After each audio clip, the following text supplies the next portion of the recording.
channel. So today I'm going to be showing you guys how to make this dress.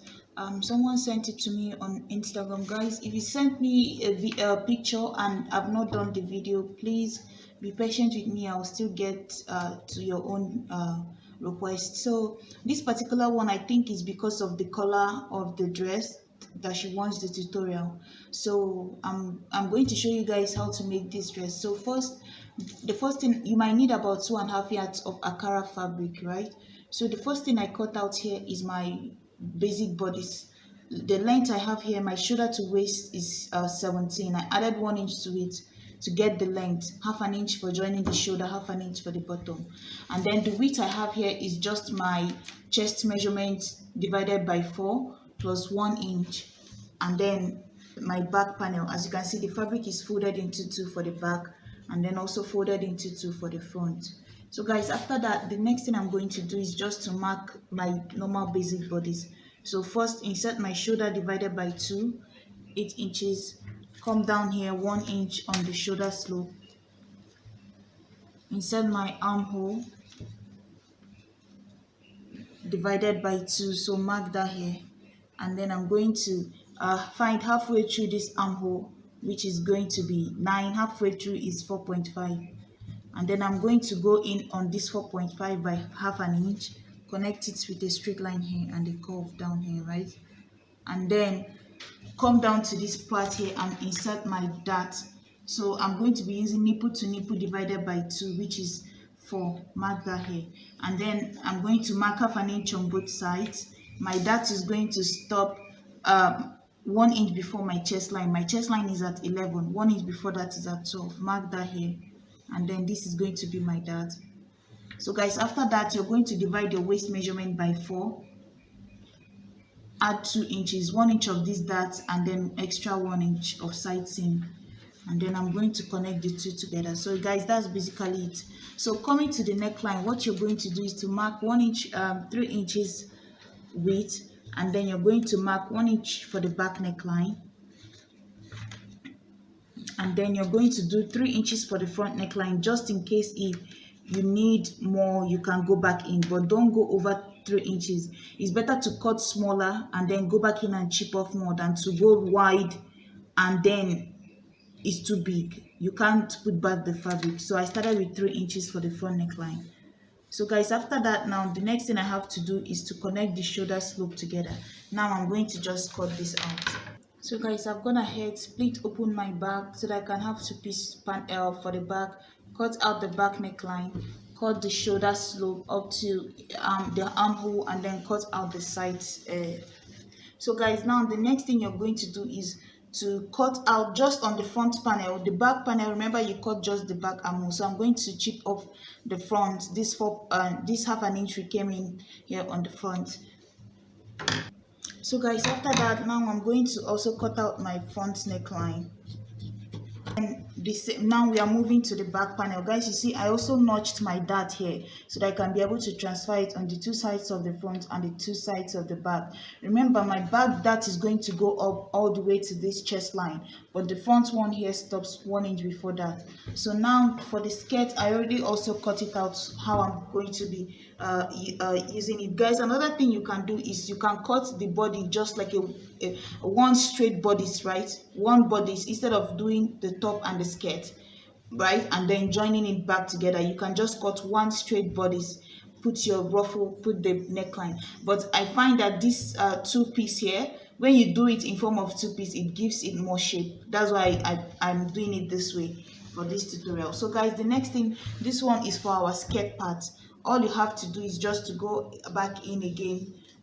The width I'm using here for this lower part is just the hip measurement divided by 4 plus our 1.5 inch of my side seam allowance. So I have my hip is 48 divided by 4 is 12 plus 1.5 is going to be about 13.5. So guys, after that, I'm going to insert the waist measurement again, divided by 4, that's going to be 8.5. Mark that here, plus extra 2 inches like I did for the top part. And then after that, you're also going to go back in here and insert the dart you did like you did for the top, 4 inches, nipple to nipple measurement divided by 2 is 4, mark half an inch on both sides, and then you're going to mark your waist to your hip. For me, that's 10 inches down here. And then you're going to my dart is going to stop 2 inches before that. That's going to be about 8 inches down here. Mark it down and then connect my darts just like that, right? Like an angle. So guys, after that, you're going to connect your waist to the hip measurement down like this, and then come down here, remove 1 inch from this lower part and connect it all the way down. And then the length I'm working with for this skirt part is about 17 inches because I added 1 inch here. I want it to be 16 inches when I'm done, but I added 1 inch here because of half an inch for joining this top, half an inch for joining, half an inch that is going to join this top part to this bottom, and then half an inch that will join the ruffle to the lower part, right? So that's why I have 17 here. So guys, after that, now I'm going to cut out the excess on the side and then notch my dart again on the 4 layers so that I can be able to transfer it. So guys, this is it. You see the bodies is coming together. So this now is done. I'm going to set it aside. I also split open the back for my zip allowance, right? It's open now. I'm going to set this one aside, and then we are going to cut the sleeve because I want to be able to join everything together, and then I'm going to show you guys how to do the neckline, the collar, right? So but before that, the bottom part here, the flay I'm going to use, I already cut that out too. So I'm using 10 inches, including my 10 inches of length, including my seam allowance, because whatever length you decide to use, right, you need to add 1.5 to it. So guys, remember my first length I measured was from my shoulder to the waist, which was 17. I added 1 inch to it, and then the total length was 18, right? 1 inch because of half an inch to join the shoulder and half an inch to join the bottom. Then the second part was the skirt part, but you can measure this whole skirt part together, and then you decide what you want the main body to be and what you want the ruffle to be. But for my skirt part, I decided to use the same. I think I used 16 inches here, and then I added 1 inch again for the top part seam allowance, so that was 17. And then for the lower ruffle, now I'm telling you I'm using 10 inches, but that 10 inches includes my 1.5 for seam allowance because you need 1 inch to fold the ruffle edge, and then you need half an inch to join this to the bottom part. So that's going to be this 10 inches includes the seam allowance. So everything, the total length of my dress is going to be 10, 17, 18. So altogether is, so guys, the total length of my dress is going to be this 17, 16, and then about 8.5 for the length of the ruffle. So that's 41. But you can make yours shorter because I'm thinking I might have to cut shorter the skirt part because I don't want this to be long because I want to replicate what is on the thumbnail. But just measure from your shoulder to the where you want the length of your dress to be, then you divide it. The only thing that's that you have to measure here is the full length of the dress. Then you measure from your shoulder to your waist. The skirt part, you can change the fitted pencil pants to be like maybe 12 inches, and then the flay, depending on the length you're working with, you can just change it around. But the only thing that you have to measure perfectly is your shoulder to your waist, because that one you can't change it. But then the pencil part and the ruffle, you can play around with it. So guys, this skirt part, I think I might remove like 1 inch from mine, just so I can get it to be shorter, because it's already 41 and I want it above knee. 41.5 is below my knee. So guys, this is it here now. So, and to determine the width of the ruffle, what I did here is to measure about I use my hip measurement times 2, right? Because remember the flay is going to go around the bottom part, just almost just below your hip, right? So that's why I use the hip measurement, which is 48 for me, times 2 or times 2.5 or times 3, depending on the amount of fabric you're working with. Then that's how much you have. So this is the one I'm using here. I'm also going to set that aside, and then we are going to go ahead and cut the sleeve.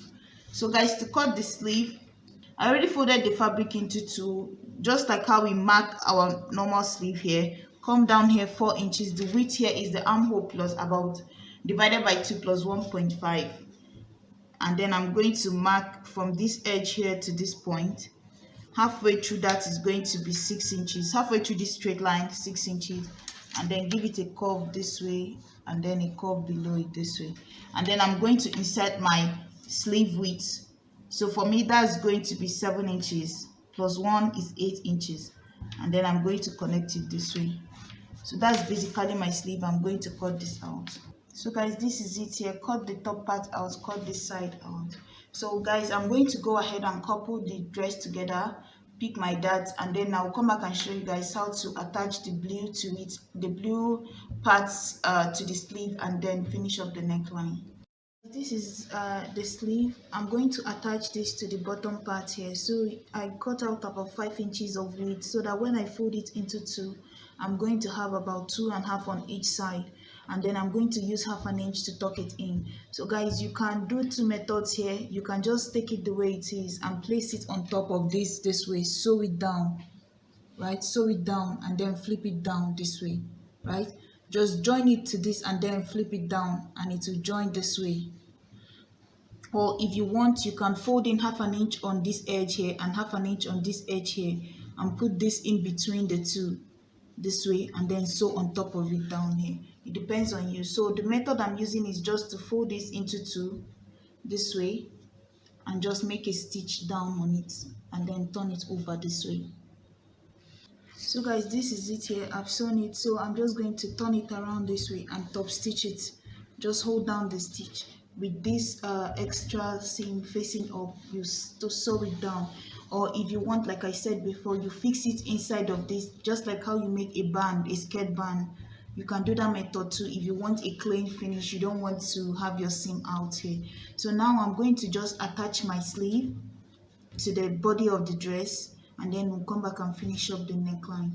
Next thing you're going to do is to mark the neckline. So how you're going to mark the collar is just to fold the neck of your cloth. So you've joined everything together. This is the neck. You see the two shoulders at this edge here. So this is the two parts with the zip allowance. So this is one shoulder here, and then this is the second shoulder on this side. You see my neckline. You see the two opening of the zip. So I put the two of them together this way, and then I place the neckline all the way to the front, right? And then the next thing I did is to notch where my zip is supposed to be. That 1 inch or 1.5 of your zip allowance, you see the parts where I notched mine. So I know where my zip is going to stop, because the collar is not going into the zipper. It's going to stop before the zipper. So I notched that part, and then I place this on this part here at the beginning, which is this part. The notch is just this line, and then I marked every other thing to get that particular curve, and then the front is this line here. So now that I've marked this curve all the way to the end, I'm going to remove it now. Now you can make the design you want. You can make it like a Peter Pan collar. You can make it like a V, like the one with the sharp edge, right? So but for the back, I'm just going to keep it straight across to the edge here. Just mark it to the edge this way. The back neckline is just going to go straight down, and then the front, what I'm going to do is I'm going to just, instead of, this is the straight line for the center front. I don't want the two collar to just come down straight like this in front. I want it to have an angle like a shirt collar, sorry. So I'm going to bring it in. Instead of going straight down to the midline, I might go in by about 1 inch away. 1 inch away from the midline, because this is supposed to be the midline, and then I'm going to mark it away from that point. So this is going to be my front collar, and then I'm going to add 1/2 inch to it for my allowance, and then the same thing at the back. I'm also going to add 1/2 inch to it for my allowance, because I'm going to cut double of this.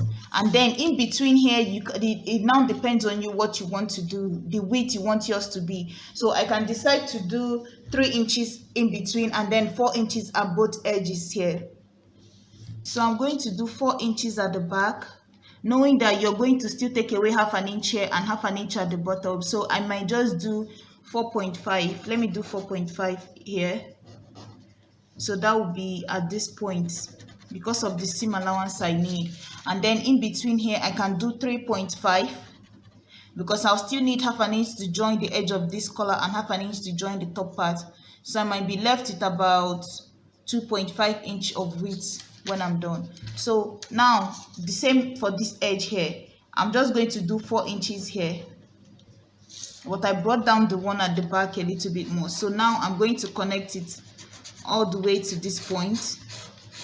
Just blend it in and then blend it down all the way to the front. So this is going to be my collar now. Guys, you can also put in your tape here and mark the 3.5 as you're coming down, and then blend it down into the 4, just so that you're sure of what you're marking. So you see, just do that way, and then connect the whole thing together. So guys, now all I have to do is just to cut from this edge to the neckline to the back and then down here.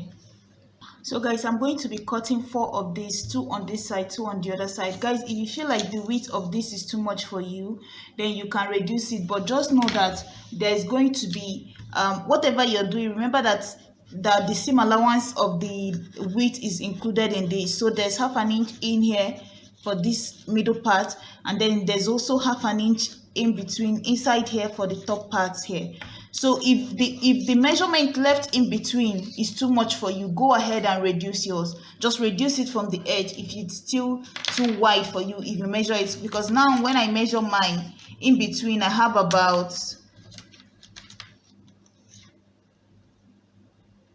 2.5 in between. But if you want to have like 2 inches, that's okay. And then at the edge I will have like 3.5, and then here I'm going to have about 3 inches. So it depends on you what you want. So I'm going to cut 4 pieces of this now, 2 for each side. So guys, I just traced exactly this here, and then I 2 of it for each side. So once you finish that, you cut off the edge here, cut off the edge here, and then you turn it around to the front and iron it. So I already did for one side. Once I finished it, I pinned it down to the neckline, you see. So you're going to notch the center of this here. You know how you folded it before when you went to trace it? You need to notch the center so that you know where the center of this neckline is, so that you know where one side of the cape is going to start. So one side of my collar is starting from the one side of this notch, and then the other one is going to start from the opposite of this notch. So you see my notch here. This is the center of my neckline on a fold, and as you can see, my collar ends just before my zipper allowance. This is the other notch here. So I'm going to go ahead now and iron this here, join it to this other side, and then I'm going to sew this down and then use bias to turn it over. So I'm going to sew this collar down on the neck this way. You see, just pin it the way you want it to be. Remember the side that you plan to be the back and the side you plan to be the front, and then you use your bias to turn it sew it down. So when I sew it on my bias, it's going to fold in this way, and that's how it's going to look. So guys, this is how you join this. Once you sew it down, remember, like I said, you're going to use bias to top it up. Like, use bias like this, sew it down first. So let me open it so you guys can see. You see, this piece of fabric here is just like this, just 1 inch width. I used it to sew on top. So my cloth is the first layer, then I place the collar next, and then I place this third, so on top of it.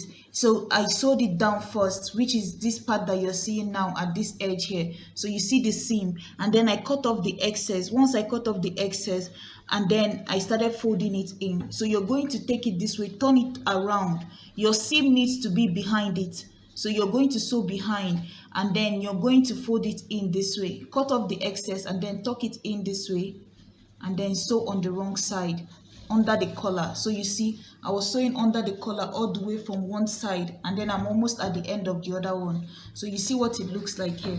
So make sure you first join the 3 layers together, and then use this one to hide away all the rough seams. So you see, once I'm done, my collar is going to look something like this when I iron it.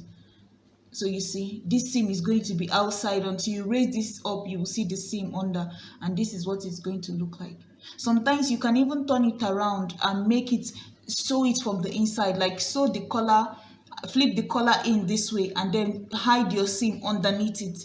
And then when you turn it around, it's going to look like it's hanging on top of it, if you want that look. But this is one of the method of making this here, so the simpler method. So I'm just going to finish up my seam here and put in my zip. collar. You see why I didn't want to make it straight? If I made it straight, it will just come together. That's why I did 1 inch away from the center, 1 inch away from the center. You can do 1.5 if you want the angle a little bit wider. So this is okay for me. So you see what this looks like. So guys, the whole purpose of this video is basically the neckline and the sleeve, and I hope you guys understood it. So this is the bottom part here, and I went back and reduced the skirt part by 2 inches, right? This center part. So let's see what the inches I have now is. So I have 14 inches. So that means okay, 14 inches, almost 13.5 is what I'll call it. So that means I did 14.5 for the skirt part, then plus my 10 inches for the bottom of the flare.